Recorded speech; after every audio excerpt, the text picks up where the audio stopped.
Yeah, good morning to everyone. We got this subject, we were informed about this subject a couple of months ago about the gig economy. And it was an interesting subject, but what happened in the last 2 months has really blown this up. I mean, it's become really one of those, it has caught fire, this subject, because of what happened, the workers planning a strike on the 31st December. You had the Zomato sort of founder coming in and, with a bunch of statements that inflamed, I think, a lot of people and created a controversy. And so right now, so therefore, here we are with a stellar panel looking at all the issues around it. And there are a lot of issues, actually. If you think about this subject, it's actually very rich.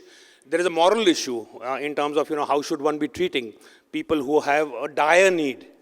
And is this form of quasi-employment really, and in the terms and conditions under which they work, how fair is that? There are business model issues that, you have a bunch of giant kind of businesses that are where everyone is seeking disproportionate gain except the worker. So how fair is that? On the flip side is the argument that if you push this too hard, something that is a convenience for consumers will collapse. So how does this model work? There are philosophical questions about the fact that how do you value labor, how do you value, in a world full of technology, do you need to revalue and reassess what should get, value? Should labor get value? What happens when AI comes in? So there are a bunch of questions, and fortunately we have a really interesting cross-section of people with expertise across the spectrum. So without further ado, let me start. Vandana, let me start with you. Calling this the gig economy, I mean, how representative is that? Is this just the informal economy but with some fancy technology and apps, or is this really the gig economy? So the word gig comes from 1920s America, when jazz musicians used to take their instruments and go to whichever cafe invited them and perform a gig. And that's how the word came to be used for any short-term task which you're paid on a per task basis, right? So you do a gig here, a gig there kind of thing. So we in India have always had a huge informal economy and have had which you could call a gig economy. So for example, all our, Raju plumber, this is my number, please call me, written on the walls, or, the local carpenter, the local tuition teacher, the freelance journalist, everybody was doing a gig. It was just a short-term task for which they were paid at a piecemeal rate. So we've always had a gig. What technology has done is technology has become the dalal, which is the oldest profession in the world. It's sort of become the mediator connecting the customer and the service provider. So it's an aggregator of demand and supply. Apart from that, but it's not just that.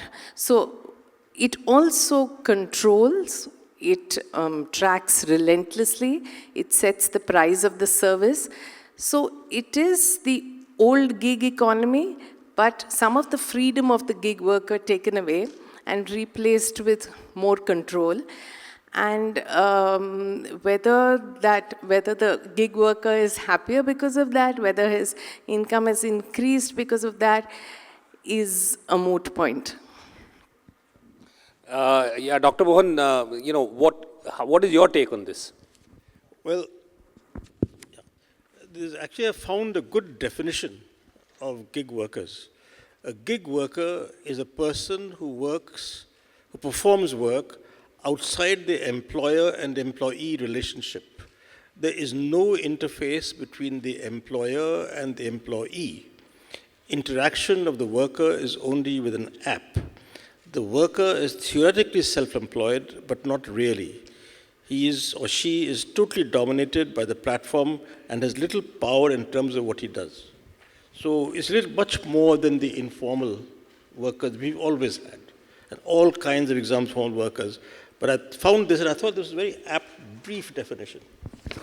It's interesting because the reason why that label is important is because in some ways, the idea of the gig worker, conjures up visions of some freelancer sitting in Bali, sipping a cocktail, and occasionally kind of working and being able to balance, all aspects of life. Whereas the Indian reality of what we call the gig worker is actually quite different. Ketaki, I mean, your work, of course, I think is much more about the white collar gig worker. But how do you, if you were to just step outside that, look at this label? Is this a fair way of describing what is happening in India, the idea of the gig worker as a label itself?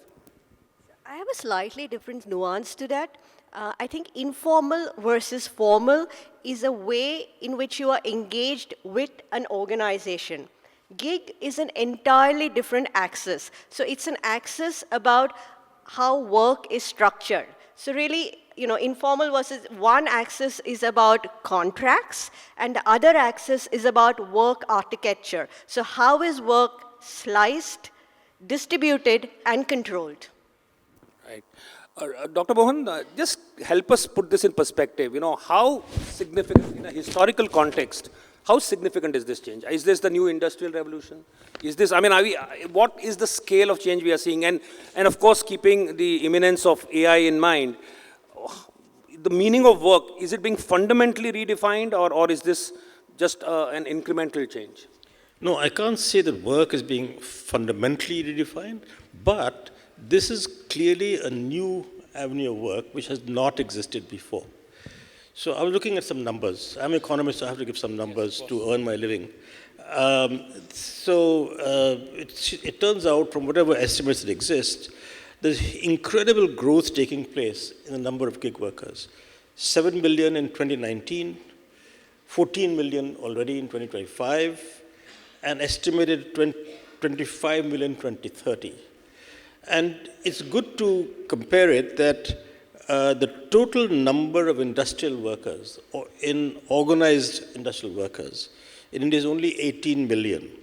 So the number of gig workers will be higher than the organized industrial workers. Of course, there are far more unorganized industrial workers.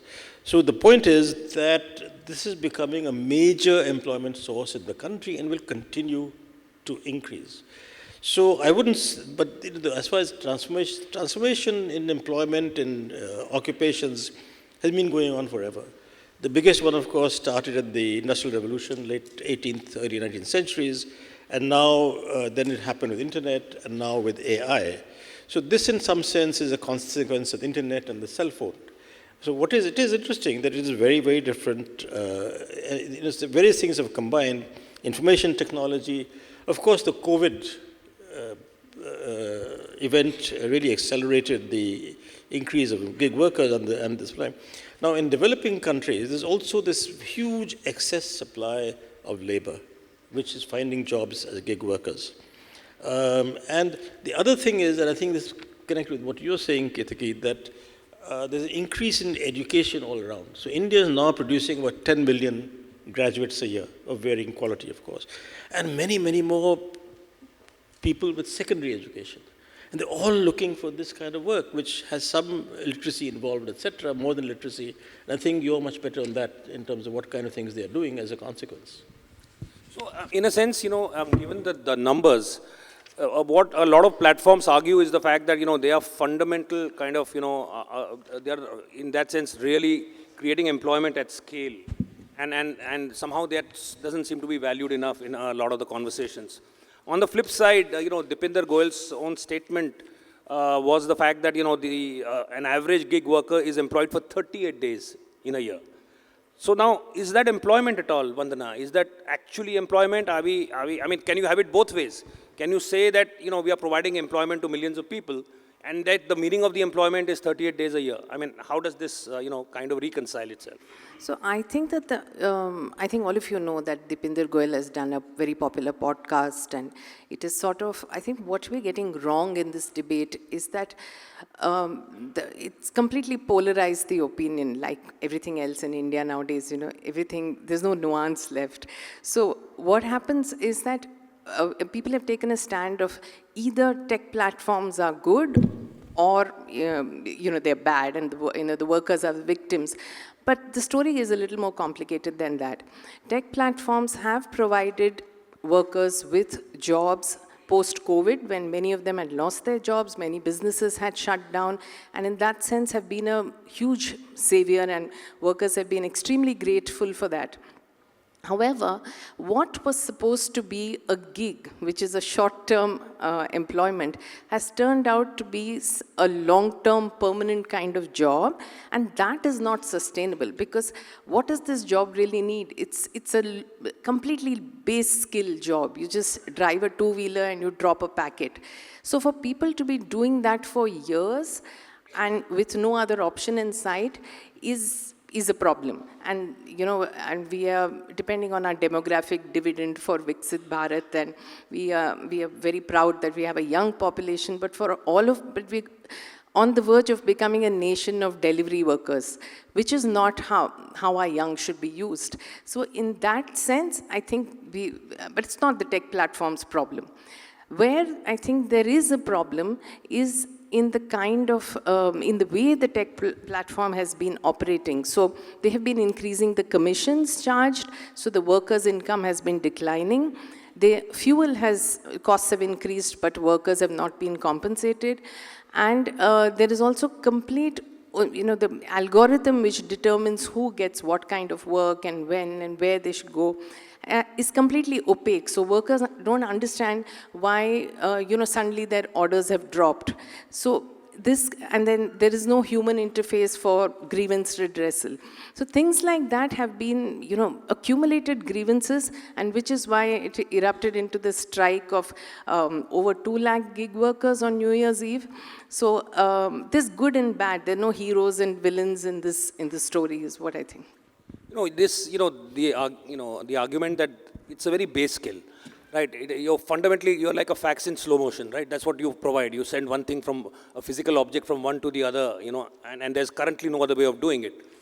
And that's the argument that platforms use to say that, what do you expect with such a low skill kind of an input? What do you expect in terms of, what should be paid? I mean, there's only so much we can pay. The other argument that can be made on the flip side is the fact that, when technology changes, what value you place on things changes. So with coming of AI, what was highly valued jobs like coders will become redundant. So the value changes. And this is a business that is purely a labor business. So shorn of all the technological kind of a surround, fundamentally it's a labor business where you're taking a bunch of people and helping them move objects from A to B. It's a transportation business, right? So the most important input is labor, and yet everybody else is getting paid well except labor. I mean, Ketaki, is this something that should be of concern to us, or is this how business works? Absolutely. It is very much of concern. I think it's interesting that the drive for attaining disproportionate benefits for every other stakeholder is considered rational and in fact is celebrated. But for workers, it's actually seen as illegitimate. And I think this stems from the fact that we see labor as a cost which needs to be optimized and not as a stakeholder or a lever for value creation. Dr. Mohan, is that idealistic to argue the fact that, business should see labor not as a cost, but as a resource or as a stakeholder? I mean, does that jibe with the kind of overall economic mood and the kind of ideological flavor of the day? So I don't know what to mean by idealistic. If you think doing the correct things and right things, then idealistic, yes. That it is idealistic if that's what you mean by doing the right things. So one should think about this, that after the Industrial Revolution, right through the 19th century, it is only at the turn of the 20th century, and in fact up to about 2020s, that unions started being formed, because there was excess supply of labor, they were being exploited, and finally they got together and formed unions. And of course, the last 30 years or so, the unions have declined because industrial workers' volume has declined. But you're seeing the same thing here, that as you mentioned right in the beginning, that they are beginning to not quite unionize, but at least to get organized. So I think that this is a natural turn of events. And I think Vandana is absolutely right, that these are actually sort of beginner-level jobs. You can't do this forever. You might do it for 1 year, 2 years, 3 years, 4 years, something of that order. But, I mean, in some sense, that's not too bad, in the sense that people are getting those jobs, and then all other kinds of white-collar stuff which have not been talked about, I'm not that familiar with. So I think that this is a different kind of phenomenon that's taking place, and changes will happen, I think, in terms of demand from the workers. But to get an idea, see, what the gig workers say is that they have almost no power over their lives, in that the aggregator, the employer, or the aggregator, counting employers, they allocate all the tasks. They allocate the hours. The hours are uncertain. When you're working, when you're not working, but you've got to be on call.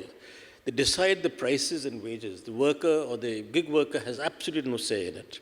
They impose penalties of whatever they want. And as Vandana said, there's no easy place to take your grievance because there's no human interface.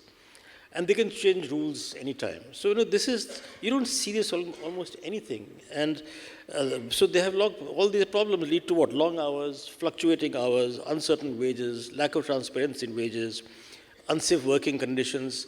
As someone who's been interested in road safety, that this is a clear problem, not just here, but everywhere. And no protection against arbitrary penalties. And they absorb all risks. They have to invest their own capital, whether it's in a motorbike, whether it's a Uber car or whatever. So I think that this is something that's evolving. I think on the positive side, of course, that people are getting jobs. Also, from the customer side, you're getting an incredible amount of service, including from things like Urban Company. You're getting, you can get a plumber, you can get a hairdresser, you can get a cook, you can get a house cleaner, whatever you want. So these are, I think, great for all kinds of customers, for all of us in a sense. So I think that as this expands, workers will need to get organized, and we will need to find ways and means that their lives are better. Can I just say something to that? So just to contextualize it to our daily life, if you in the pre-app era, if you called a plumber, okay, and he didn't want to take your, he's gone to the gaon or he's going for lunch or whatever, he'll say, "Madam, main nahi aa sakta." The gig worker on a platform can't say that more than, say, a couple of times, because he's being tracked and he'll be questioned that he order kyun cancel kiya. So an Uber driver doesn't have that freedom to constantly cancel. I mean, we do have that experience, but then they have penalties to pay at the back end. That's the huge difference that technology has made, that freedom to refuse a customer and set the price independently is what the person has lost. And the second thing is, previously, there used to be customer redressal, in this whole app economy, both for workers and for people like us, there's no human interface. Like, you have a complaint, you previously had a call center, but now you get a bot. And workers are not digitally savvy to speak to a bot and, explain their situation. And therefore, they're always at the losing end. So these are the freedoms and conveniences that the worker has lost for, a dubious kind of raise in income or customer reach. Let's talk about quick commerce, because that's something that has really come under a very sharp focus. So, the most basic question: does humankind need things to be delivered in 10 minutes? Is this a crying human need? Ketaki, what do you say? I mean, is this really meeting a consumer need? It's 10-minute deliveries aren't a need; it's an expectation. We didn't wake up one day and decide we want delivery in 10 minutes. Technology enabled it, the markets normalized it, and consequently, our expectation of wait time changed. I mean, look at ourselves. How many nanoseconds are you willing to wait for before you get annoyed because that one image on your WhatsApp is not downloading? So really, this is 10-minute deliveries, apart from exceptional cases like ambulances, are really just a marketing plank with grave social and well-being consequences. I mean, let's face it, speed sells. 2-minute noodles, 30-minute pizzas, 20-minute flight turnaround times. But someone always pays the price. So, one, of course, is what the government has done right now, Dr. Mohan. I just wanted to address to you. Do you think it's an effective move, the idea of saying that, do not call it 10 minutes, do not label it that, do not advertise that? But given the fact that the incentive systems and the reward systems of the apps work in a way in which unless you hit a certain number of deliveries, you do not get the bonuses that actually make the income meaningful. In effect, has anything changed? Well, I don't know what's, because it's just a few days, right? Yeah. So one doesn't know if anything has changed. But I do feel very strongly on this from the point of view of road safety and people's lives, that there's no question in my mind that 10-minute delivery is absurd. There's no other word for it. It must be illegal, and the government must enforce it, and if necessary, go into the apps and go into the software that, look, you don't get bonuses. Of course, there will always be a demand for that. So I think that these are things that have to be addressed. But I just want to re-emphasize that we must not, that on the one hand, we're talking about all the problems of the workers, but I said a little earlier, this whole sort of gig economy, whatever you call it, is providing direct employment. But also think of all the cooks, the restaurants, the cloud kitchens, also all the deliveries that you get from Amazon, etc., Flipkart and whatnot, that there's a huge amount of other employment that is being created on the basis of this technology. And gig workers are only the front end of that. So I think that this is a very transformative thing and that we shouldn't be negative about it.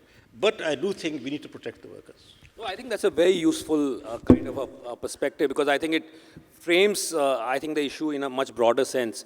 Vandana, your work, your book is fascinating because of the fact that, you have actually organized your book along the dimension of emotions rather than, any other frame that you've used. So if you were to look at the entire gamut of emotions, and again, there are obviously negative emotions, but there are also other more kind of uplifting stories that exist. So could you just give us a sense of the spectrum of emotions that this evokes? So I'm a bit of a movie buff. So I saw the whole e-commerce world in the form of setting, which is the apps and the different, the food delivery, the parcel delivery, transport, which is Uber, Ola, and our personal services, urban company, etc. So that's the setting. Then the actors, which are the workers, the online buyers, and the sellers, which include the small restaurants, etc., all held together by the tech platform. And then, of course, there's a plot. But let's stay with the actor part of it. So for the longest time, I had divided the book into workers, customers, and sellers. And that's how I'd written it. But then, just a couple of months before my submission, I realized that this isn't telling the whole story, because the common thread that runs through these seemingly distinct categories is how they are feeling while they are playing out their role in the theater of e-commerce. So let me give you an example. Let's take an Uber driver in Delhi told me that when he, on weekend midnight, on Friday midnight, after midnight, and Saturday night, he gets a lot of drunk customers. Okay, and they sit behind and include both genders, and they sit behind and they behave really badly. They and especially the girls, he said, they tap him or they run away without paying. It's a bhaiya main abhi aa rahi hu, and then they go up and they never come back. So he narrated all kinds of stories, and what was common was anxiety. He was extremely anxious when people were drunk, sitting behind and behaving badly with him. And anxiety is also faced by a customer who sits behind. For example, a girl in Bangalore said that when she takes an Uber at night, she's extremely anxious if the guy takes a different turn, because she thinks, oh my God, why isn't he following the map? Where is he taking me? So anxiety is a common emotion, whether you are a customer or a driver. Similarly, gratitude. So gratitude is people who have lost their jobs in COVID, they are extremely happy to have got a food delivery worker job. Gratitude is also felt by a young girl who, in Hyderabad, who comes back home from her IT job and doesn't need to cook. Swiggy is there for her. So there is different emotions, but the same emotion is felt by different categories of people, and that's why I decided that this is the honest way to tell the story. And this also works, I didn't do just India, I did South Asia. And the other option was to divide it into across countries and say, you know, what do people in Bangladesh feel, what do people in Nepal feel? But that also felt wrong, because there was, the girl in Karachi is as happy to call Food Panda and get a pizza order as the girl in Hyderabad. So the only thing that ran common through them all is these emotions, and that's why there are, each chapter is an emotion, and there are 9 chapters. Ketaki, from your vantage point, and since you actually you look at it slightly differently, you're looking at the more white collar kind of the gig worker. From your vantage point, how, I mean, is it a completely different situation with completely different rules, or is there an overlap between what we've been discussing and the world as you have seen it in your book? So, you know, number of overlaps, of course, but, you know, being white collar, therefore, in a sense, a lot more bargaining power places them very differently. So, for instance, if you're looking to enter the gig world, it's really a combination of 4 aspects that will help you survive and thrive, which is around what I call a gig lifestyle, your personality, functional depth, of course, and an attitude. So let me just elaborate very briefly on it. So each one of them, you know, lifestyle is really about having the financial discipline to not overspend when, you know, when there's peak, and therefore, in a way, ensuring that you can tide over lean periods. It's also being able to say no to your loved ones just in order to keep discipline. And looking after your own well-being in a construct where weekends are flexible. You know, so the second aspect is really around your personality, the gig personality, which is about not looking at, you know, 600 LinkedIn connections, but the depth of each connection. It's about rethinking what leadership means. It's being comfortable with being a node in a network and not the apex person. Functional depth, of course, I think is, you know, is pretty self-evident. But what you do need to do also is to keep a keen eye on obsolescence and look at emerging expertise adjacencies. And likewise, you know, attitude about having mental resilience. I think so the difference really between success and thriving is success is about looking for the next gig. Thriving is about creating a system for yourself which you enjoy being in and importantly can tide over periods of troughs. Dr. Mohan, let's look at it from the regulatory and policy perspective. And let's look at, you say, what is the minimum social contract that the state should have with the gig workers? What kind of social security mechanisms? What is, and you know, how, and keeping in mind what you said, the need to balance the fact that there is a lot of good that comes out of this whole sector, as well as there is a need perhaps to also ensure that there is fairness, that is, you know, the underlying principle.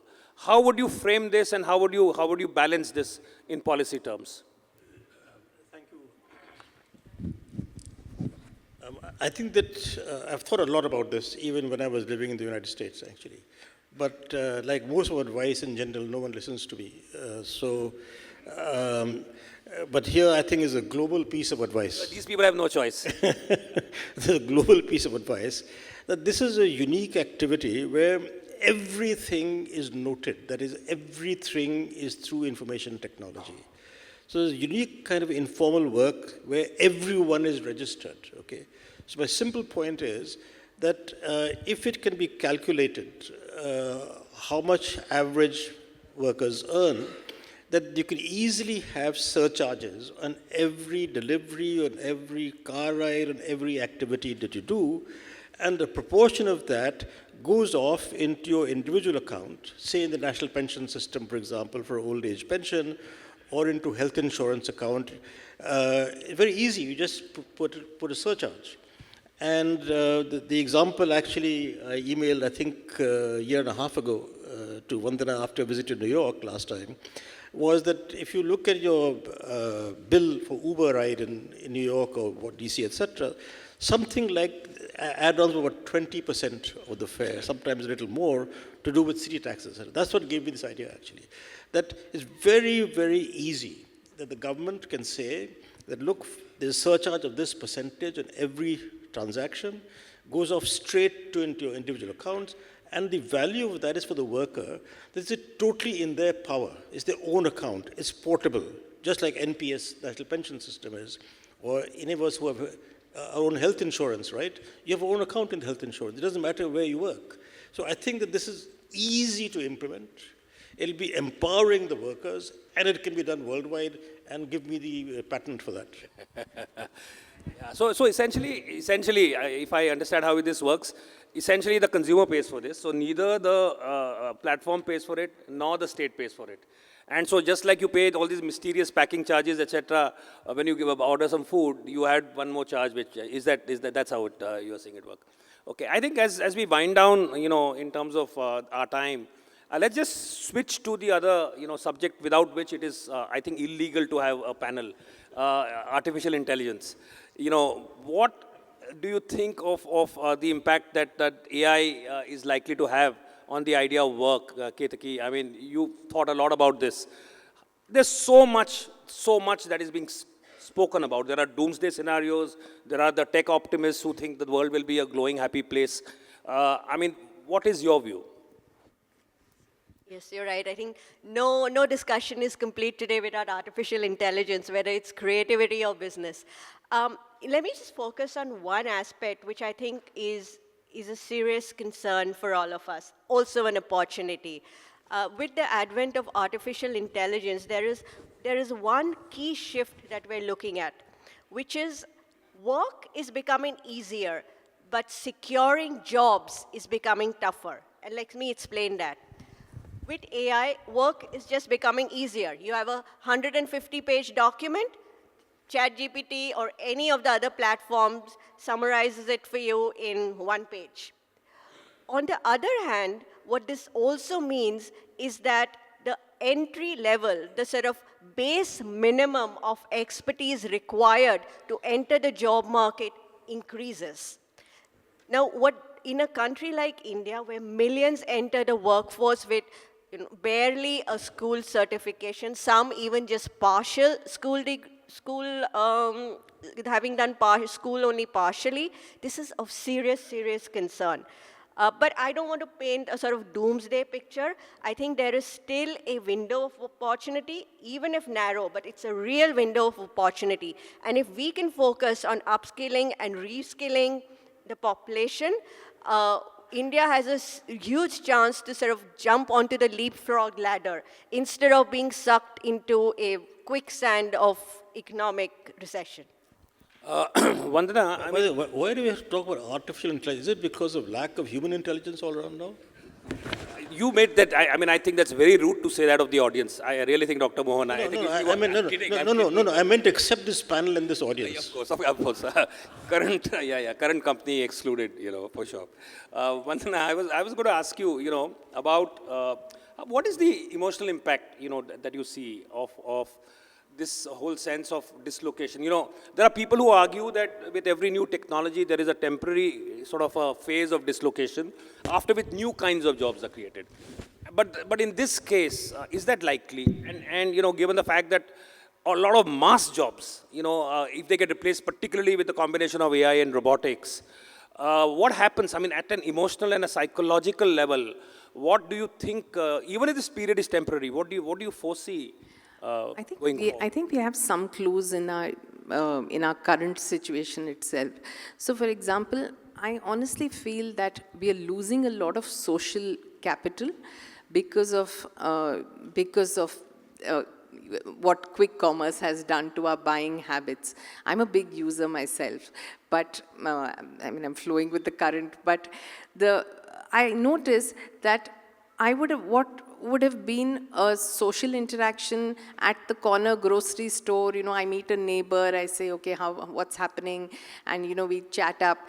that part has completely shut down. Somebody comes to my house, somebody drops a packet and goes away. I don't know his face, I don't know his name. I no longer talk to the vegetable vendor. I have no social interaction going on. And these were not just corner shops. These are nodes of, these lubricate community interaction. That I feel is slowly going away, and which is a sad thing. And the other thing, like I said, is that we are somehow companies are rushing to replace human interaction in terms of customer support with bots. I don't know where that, how they think that that's a better customer experience, because it is not. It's annoying for the customer to want to talk to someone and find that all they have is a bot, because the bot is not able to contextualize the issue, not able to understand nuances. And this is true both for the consumer and for the worker, like I said earlier. So if these are, a sort of, these are prophetic of what may happen with as AI comes in more and more. My last question before I open it up to the audience for you, Dr. Mohan. So, one of the, a lot of people talk about the fact that with job losses that seem, inevitable, mechanisms like UBI, universal basic income become, mandatory virtually, and that is the one way that we can envisage how we can handle a situation like this. What is your view on this? Do you think that this kind of a almost a dole mechanism, is that the way out, or is that the only way out given where we are? No, first, I think that the fear of all jobs being lost is misplaced. That's only from the point of view that, once again, I'm not 200 years old, but I think of what happened 200 years ago, which is that the majority of employment in the world was in agriculture. Okay, we still have 45% in agriculture.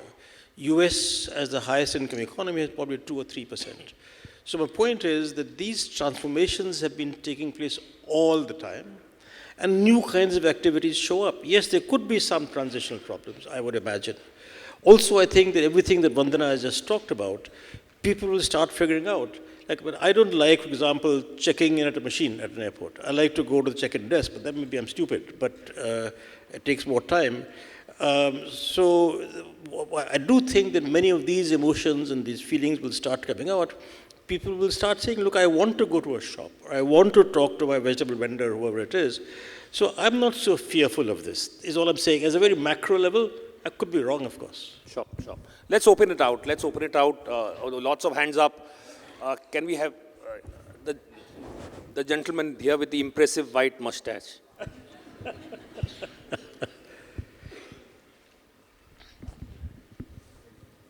I would like to ask, is this gig worker economy, especially the delivery workers and the drivers, a reflection of the unemployability of Indian youth, which is fueled on the one side by businesses who find this as cheap labor and therefore do not invest in better technologies because it's cheap and available and they don't have to invest in customer relations, by a government that wants to label them as entrepreneurs and therefore have wonderful statistics. The suffering people down there are those who are unemployable because of the current system. Is this a reflection of that? Who would you want this to be answered by? Yes. Anyone? Dr. Mohan, would you like to take that? No, as I said, there is excess supply of labor, and so that's a reality. And in some sense, I'm happy that there is something that is turning up which is giving people employment. But these are not permanent jobs, once again, as Vandana said. But this is a good entry-level point. People get used to working, people get used to certain kind of discipline, and that's great for future work. But as I said, you do need to provide all kinds of social protections, which I think must come in the system. And by the way, this is not just in poor countries. Developed countries also full of gig workers. I think one difference is that many of the gig workers there are part-time, more than they are here. So many Uber people, the delivery people are totally working part-time, which are not here. We have a very enthusiastic young person who wants to ask a question. Hello, everyone. Who do you want to ask this question to? Anybody? Okay. Hello everyone, I am Arham. And my question is, like, you mostly talked about the pros and advantages of gig economy, but what do you think is the biggest disadvantage of gig economy? And what do you think can be the preventive measures or things we can do to like reduce that? Vandana, would you like to take that?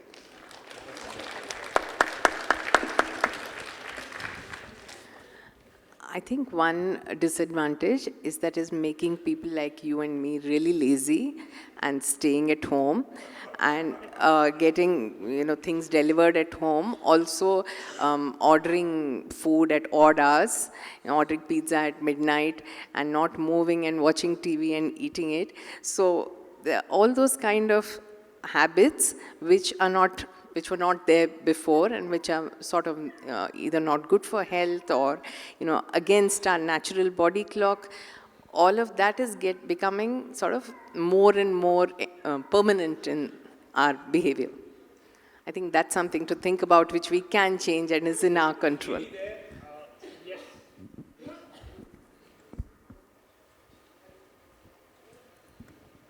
Hi, thank you for the panel. It was a lovely conversation. My question is to the ladies. How do you see the gig workers evolving? How does this, what do you see in 10 years? And how do companies, like I still use my laborers are like my team and my heart of the company because my business is structured like that. So I cannot use apps, etc. So how can companies like me ensure loyalty and ensure that my workers and my employees are protected so that they don't have to sort of go into looking for jobs in the gig economy? Sure. Ketaki, would you like to take that? Can I just get a quick clarification on the question? Maybe if you can paraphrase it for me. No, I think the question is the fact that, given the situation and given the fact that if a company like hers, how does she ensure that, her workers, because she needs human input, are protected and do not feel the sort of the incentive or the need to look elsewhere in terms of the gig economy? So I think some of that is just, just very basic human resource management to ensure that there is loyalty with your customers. So whether and that goes way beyond salary, it's looking at the kind of benefits that you give them, the learning curve that they have, the sense of ownership and responsibility that they get working with you. So really, I think just go back to the basics, what works for a human, and that would, in a sense, make sure that your employees stay with you. Can I just add a quick one to that? When I was in the Reserve Bank, I was often asked to interview staff for promotions. I would always ask them, what problems do you have? What would you like improved? He says, sir, we are very happy here. So the Reserve Bank treats the employees very well, and they haven't lost many employees to the high-paying financial sectors. That's the answer. Treat the employees well. They say, we're very happy here, sir. I'm afraid we have run out of time, and I'm sure the panel is available, sort of circulating, and they will be happy to take questions. One very enthusiastic? Okay, so we are going to be, no, we cannot be. I'm sorry, there's some I've been told very clearly, this very toothless gentleman here, please blame him for what is happening. But we are done. Thank you so much. No, thank you. We'll do it outside. We'll just do it here. Thank you so much for your attention. Thank you.